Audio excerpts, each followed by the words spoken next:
Hey everyone, welcome back to Sasser House. In this video today, we are going to be building this beautiful potting table. Emily's producer Trent gave us this really cool antique sink, and we're in the middle of this back porch remodel series, and so we had the idea of doing a potting table in this spot against our house. And it turned out so good, and it was such a super easy and affordable build. We really wanted to do something like this because now we're gonna have a place to wash our vegetables before we bring them in the house. We're gonna have a place that Emily can pot and do some planting and stuff like that, some seed starting and all of those things without bending over on the ground. And then I also will be able to wash paintbrushes and stuff right here in this sink, so I don't have to mess up and dirty our sinks indoors. This is gonna be a multi-use potting station and sink area for us. We'll probably wash our shoes and all kinds of stuff out here. And so we are super excited to have this. All of the cuts and dimensions are gonna be in the description down below as well as in the video. We're gonna get started on this build. It's gonna be super fun. All right, so the first step on building this table is gonna be the legs. We're making this out of 4x4 posts. We're gonna cut 4 of these at 39 1/4 inch.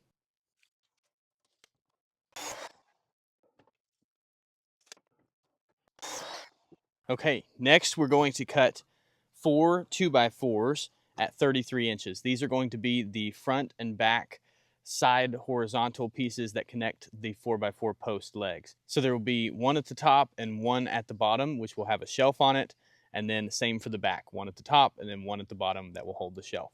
So 4 of these 2x4s at 33 inches.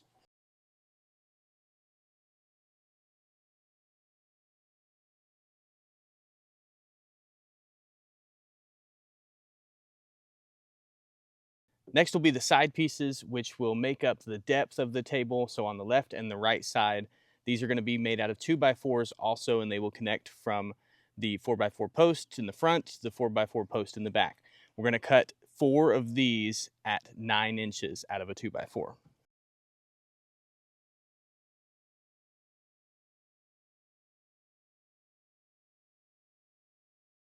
All right, next we're going to drill pocket holes into our 9-inch 2x4s and our 33-inch 2x4s that we just cut.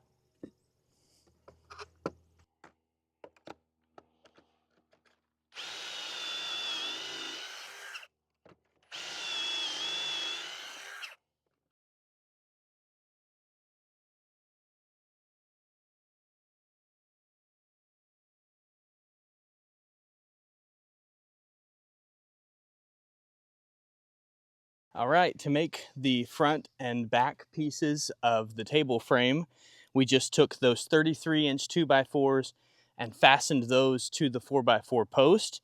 And the bottom 2x4, which will be what holds the shelf, that is sitting on top of a line that is 4.5 inches up from the bottom of the 4x4 post. So we screwed all of those together, and now we're going to take our 9-inch 2x4s. The top will be flush with the top, and then the bottom 2x4s will be 4.5 inches up from the bottom. So we will attach these 9-inch 2x4s onto one of these pieces to make up the depth, and then we will put the other piece on top and attach them together. Once we get the main frame of this potting table put together, then we just add some supports on the inside, which should come out to be 13 inches. So I added 2 supports in the top and 2 in the bottom where the shelf will be. And my spacing is a little bit weird on the top because I needed to move one of those 2x4s over a little bit to fit where my sink will go. So if you have a sink, you'll have to kind of frame it out custom depending on what your sink is. Or you don't have to have a sink at all for this potting table. You can totally just put a complete bench top over top of this. I'm going to test fit my sink now and see if it works out.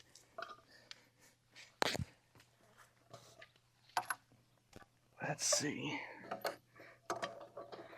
It should sit in there just like that. I'll end up putting my 1x's on the top and kind of cut them out around this sink right here. So that is the plan, and that should look good. So we'll take this sink back out and we'll get started on the top and the shelf. All right, I'm cutting my 1x's for the top, and I am having to cut mine around the shape of the sink. So I'm doing that right now. But if you were making this and you just wanted to do a flat bench top, you would just cut your 5 1x4s at about 42 inches and let it overhang about an inch on each side. But we are having to cut ours around the sink, and I'm not the best at this kind of stuff. I'm using a jigsaw and just trying to get the shape of the sink, but I'm going to go ahead and nail down some of these boards so I can make sure that I get this last board correct.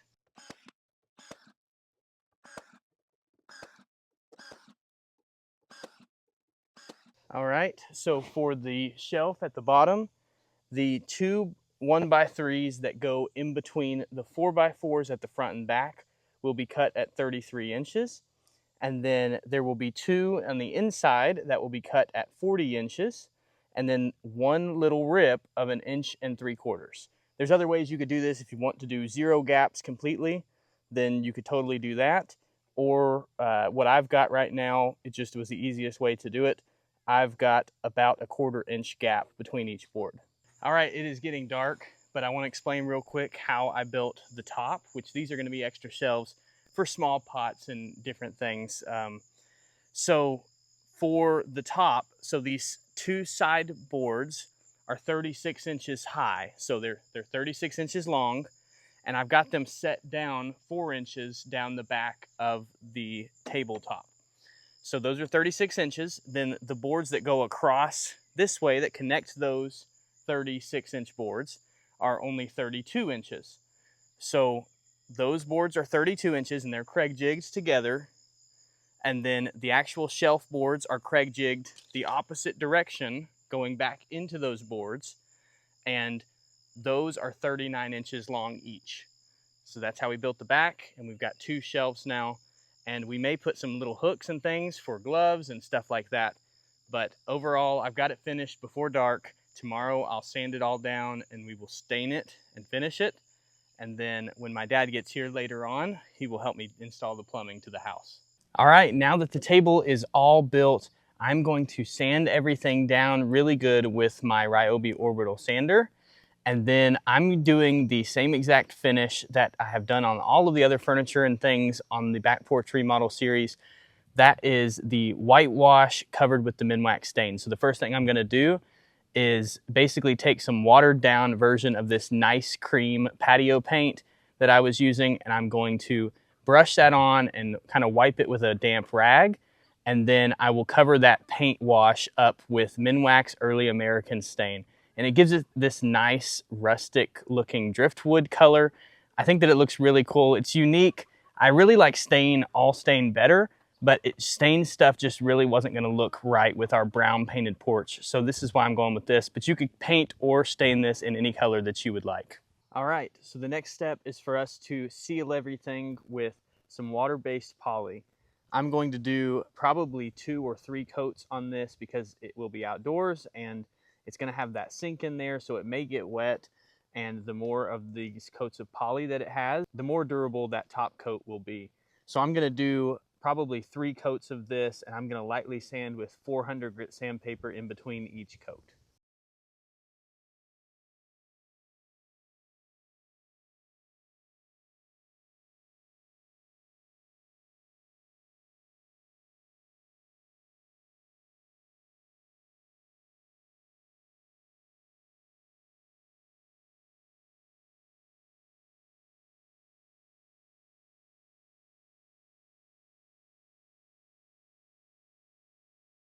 And that's it. Here is the finished DIY potting bench. This may have been my favorite project that we've done so far in this back porch remodel series. If you guys have missed part of this series and you haven't been following along, this has been a lot of fun. We have been taking our back porch from looking like this, and now it looks like this. So if you guys are interested in how we've done this, there is several different videos in this series, like this build that we did today. We also built a DIY outdoor sofa. We did a kitchen table flip for the back porch. We've painted this back porch with a checkerboard pattern on it. It looks so cool. And we did some landscaping and lattice work and all kinds of stuff. So if you haven't seen any of those other videos, go ahead and check those out after this video. For this potting bench, I will put all of the details down in the description below, like the cut list, material list. I will also link some things like these beautiful pots and watering can and garden tools and stuff like that. If you guys want to check those out, that helps us out when you guys use those links. But again, thank you guys so much for watching and being here. Make sure to leave a like and a comment down below. Let us know what project you guys want to see next, and we will see you guys on the next one. Bye, y'all.